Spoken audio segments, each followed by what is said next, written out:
What's going on, y'all? That boy Gam back in the building, tapping in with y'all one more time.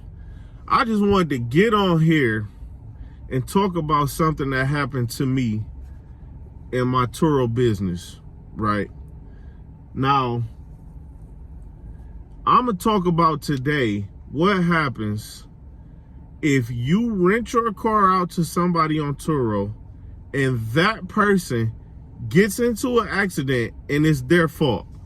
It's not the other person's fault, not somebody hit your customer, because that's all the videos that I see whenever I was looking, trying to get information on this. Everybody only make videos about customer got into a wreck, but it wasn't their fault. Okay, we know about that, but why nobody talks about what happened when it is their fault? Because that's going to happen too. It's Turo. Your customer is not always innocent. Sometimes your customer did something in your car. And now, what happens when they do that in your car? Because everybody know, okay, when it's not their fault, I can tell you right now, if it's not your customer's fault, Turo is going to pay you out for the damages of your car to get your car fixed, and it's not going to go to your personal insurance. Turo's just going to pay you out cash. You take that money and you go fix your car. You never have to say nothing to your insurance company, right? All right, we clear on that. Everybody know that. Now, what about your customer crashes into the back of somebody's car? So what happened with us? I'll tell you.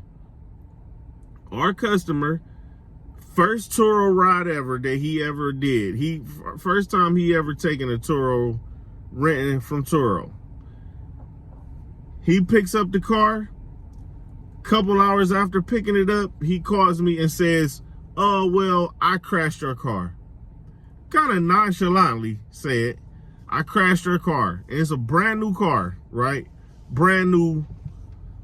It was 2023 when it happened. That car was a 2023 model, right? Crashed. He said, "I crashed your car. I hit somebody, and now I need to fill out the police report and everything. And, you know, Turo's going to have it covered. I'm going to give them all the information they need, whatever." Okay, boom. Turo, our car is damaged. Front end is pretty smashed up. Like the driver's side headlight is completely smashed. Front bumper, whole lot of damage to the front bumper. You know, it was pretty bad damage. It looked pretty bad, I would say. So Turo, pretty straight and narrow, they pay us out for the damages so we can go and get the repairs done, right? Now, mind you, our customer hit somebody, so their car is also damaged. Their car needs to be repaired too, right? So Turo is supposed to take care of that damage, if I'm not mistaken. So, but we'll get to that part of the story, right? Turo paid us out. We got our car fixed. Didn't hear nothing about it for a couple months. Couple months later, our insurance company calls us and says, "Did you get in an accident? Was your car in an accident? Because we just got a call from that person saying that they have medical expenses, and you let somebody drive your car, so you are responsible for those expenses," is what they're saying. So if anybody doesn't know it, I'm going to tell you. If you let somebody drive your car and they crash the car into somebody else,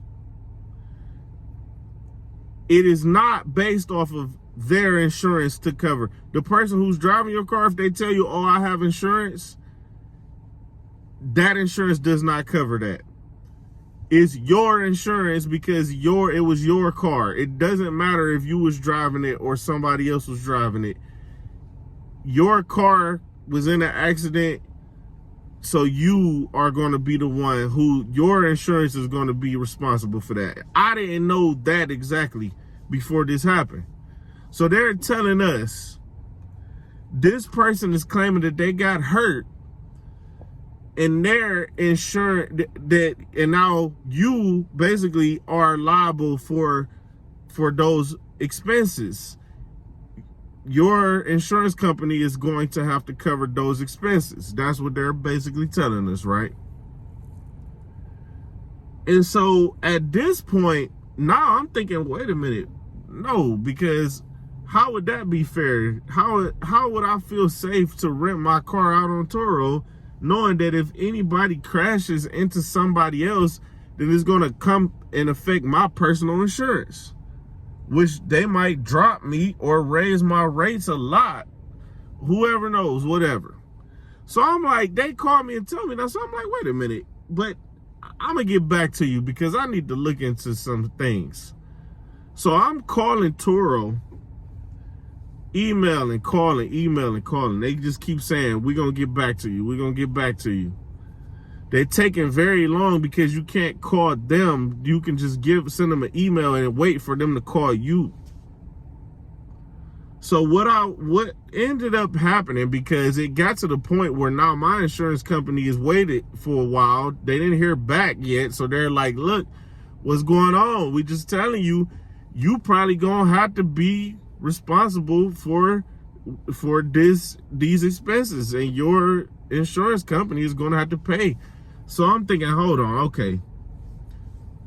So finally, Turo gets back to us.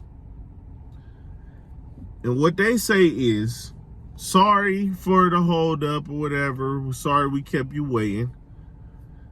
Now, this situation, when this type of situation happen, you have to give your insurance company the information to Turo's insurance company, and Turo is going to take care of it. And that insurance company is Travelers Insurance. Turo works through Travelers Insurance.